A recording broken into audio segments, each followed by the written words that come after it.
We are a peculiar people, sir. We are an agricultural people. We have no cities. We don't want them. We have no commercial marine, no navy. We don't want them. Your ships carry our produce, and you can protect your own vessels. We want no manufacturing. We desire no trading, no mechanical or manufacturing classes. As long as we have our rice, our sugar, our tobacco, and our cotton, we can command wealth to purchase all we want from those nations with which we are in amity, and to lay up money besides. Senator Louis T. Wigfall, Democrat of Texas, 1861. Should be obvious to anyone in this room hearing that statement that the political economy of the Confederate South was fatally flawed. Not only did it rest upon the moral abomination of chattel slavery, they simply had no industry, no finance. They had a lot of GDP on paper from their agricultural exports, but they had no productive powers. And in a great power competition against the Union in the Civil War, their economy and their military was destroyed, and they had lived 100 years after that in the economic ruin of the choices that lie behind their approach to political economy. Today, there are some of our friends, both on the left and the right, who tell us that we should be embracing the political economy of the Confederate South, facing up against the People's Republic of China.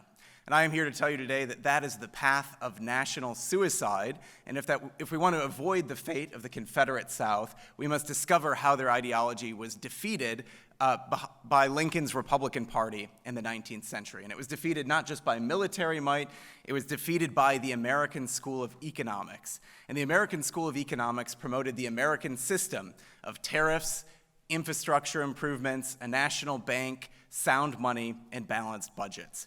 This system was not a reactionary tradition. It didn't seek to prop up failing industries. Rather, it was a tradition of growth, innovation, production, and national development. Nor was it a dismal science. Rather, it was a philosophy of freedom that sought to promote the ends of happiness, greatness, honor, prosperity, sovereignty, and national independence. So today I stand here hoping to vindicate the tradition of the American School of Economics, and I will do it in three parts. First, by talking about its history. Second, by discussing the leading thinkers and institutions of the tradition. And finally, by closing, reflecting on its legacy and its relevance for us today, especially vis-a-vis China. First, the American founders fought the Revolutionary War to establish our economic and political independence from Great Britain. They established the world's largest free trade zone for the benefit of American citizens, and they protected that free trade zone with a tariff wall to both promote American manufacturing and to raise money for the federal government.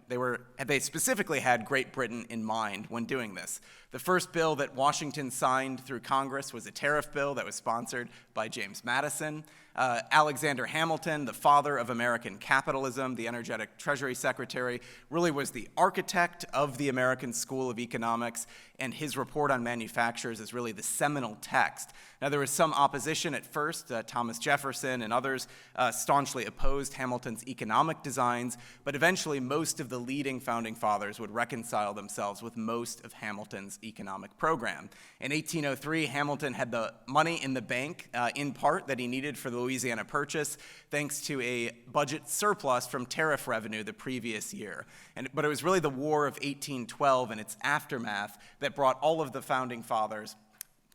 leading founding fathers, Madison, Adams, Jefferson, into agreement on Hamilton's program. What happened after the War of 1812? Well, the same thing happened that happened every time we finished a war with Great Britain. Britain did not like the fact that we had established manufacturing and industry in the United States. They wanted to keep us within their colonial system where we sent them raw materials. They produced high value-added goods and sold it back to us at a profit. They didn't like that, and so they were dumping at a loss all sorts of excess goods into the American market. And John Adams writes that this was with the express purpose of annihilating our manufacturers and ruining our manufactories. So there was a consensus that formed at this time. You can see it in the letters of Jefferson, even the letters of Madison to Henry Clay, on the importance of protecting America's industrial independence. This consensus of the founders began to unravel, however, in the antebellum South. You see in the late 1820s, early 1830s, Former war hawks like John C. Calhoun, who was a nationalist and a defender of the American system, do a complete about-face because they feared that the power of the federal government and the Constitution would be used not only to promote the American system, but also to upend their system of racial hierarchy and slavery. And so you see really a trio of things being promoted by the South. It was free trade, slavery, the divine origins of slavery, and secession. These three things went hand in hand, and by the time that we reached the Civil War, Michael Lind actually points this out in his excellent book on the time, The Land of Promise. The Confederate Constitution, when they drafted it, was really quite interesting. In the Confederate Constitution, they copied word for word from the American Constitution, except they removed three key phrases in the preamble. They removed perfect union, general welfare, and common defense. In other words, they took the common good out of the American Constitution. What did that mean in practice? Well, in practice, they specifically inserted clauses prohibiting tariffs, subsidies, and infrastructure improvements to foster industry. So removing the common good from America's Constitution meant deindustrialization. Thankfully, the reason that they did this and the reason that they were able to pull off such an economy with such shaky foundations is because they had allied themselves with a hostile foreign power, and that was Great Britain. The reason that Great Britain and the imperialists in London really liked free trade is because they benefited immensely from the practice, because 90% of their cotton came from the American South, which they used for their textile exporting empire. Moreover, they had a near virtual monopoly on selling manufactured goods in the American South, and the more free trade, the more it was an opportunity to really snuff out industry in the United States, which could really threaten British economic and military hegemony. During the 1840s and 1850s in England, you see free trade really reach the status not of an ideology, but of a theology. It had a soteriological imperative to it, and it really took on a utopian and messianic flair. You see this in the writings of men like Richard Cobden and publications like The Economist. Richard Cobden wrote in 1846, quote, "I see the free trade principle as that which shall act on the moral world as the principle of gravitation in the universe, drawing men together, thrusting aside the antagonism of race and creed and language, and uniting us in the bonds of eternal peace." Kind of creepy when you hear it. But to the South, this gospel was actually a balm to their conscience because they depended on their cheap British manufactured goods, and they also did not want the North to industrialize.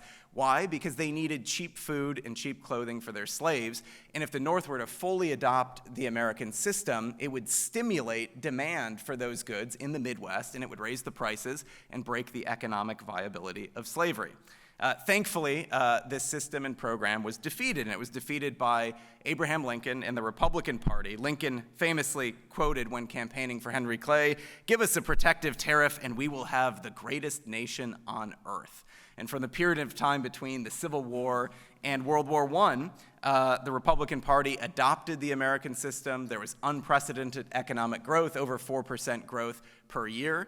The Confederacy was defeated, slavery was abolished, and America eventually, heading into the 20th century, eclipsed Great Britain as the world's greatest manufacturing power. Republicans had a virtual monopoly on presidential elections during this period of time, and it was so successful that Joseph Wharton, who was a Pennsylvania industrialist, created the Wharton School of Business at the University of Pennsylvania with the expressed purpose of promoting the American School of Economics because he believed that it was fundamental for our greatness and our prosperity. So who are the three or four leading thinkers that are part of this tradition who you need to know? The first group is Matthew and Henry Carey, father and son combo. Matthew Carey was an Irish nationalist, and he met Ben Franklin in a salon in Paris, and Franklin started funding his newspaper in Ireland. The newspaper in Ireland was advocating for Irish manufacturers. They thought this was key to Ireland's independence. Well, he got thrown in prison, and Franklin helped him to escape to the United States, where he set up shop in Philadelphia. He started a magazine called the American Museum. He started the Philadelphia Society to promote manufacturing, and also a book publishing business. Now, this was so successful that all the founders were patrons. You can find letters between Washington, Jefferson, Madison, and Adams They all really loved Matthew Carey. Carey advised Hamilton at the Treasury Department, and he gave birth to his son, Henry Carey. And Henry really took the banner of his father even further. He started off as a free trader, but he came around to expand upon his dad's views. He wrote in 1860 the Protection of Home Industry plank at the GOP convention that moved Pennsylvania into the camp of Lincoln and delivered Lincoln the Republican Party nomination. He advised Lincoln at the Treasury Department, and his key idea was the harmony of interests, promoting solidarity between the manufacturing, agricultural, and commercial powers. He also promoted the idea of bringing markets close to home to avoid the transportation tax and raising the value of man. If you can raise the value of man, freedom follows and slavery will end. Two other thinkers you need to know: Friedrich List. He was a German economist. He came over with the Marquis de Lafayette.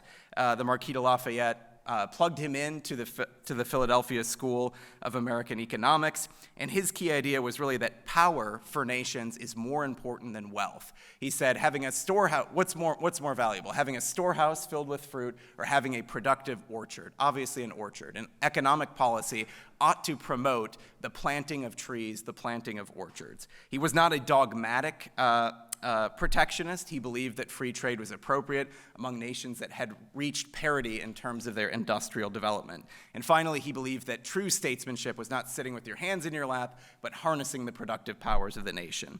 And then last but not least, we have Henry Clay, the great senator from the state of Kentucky.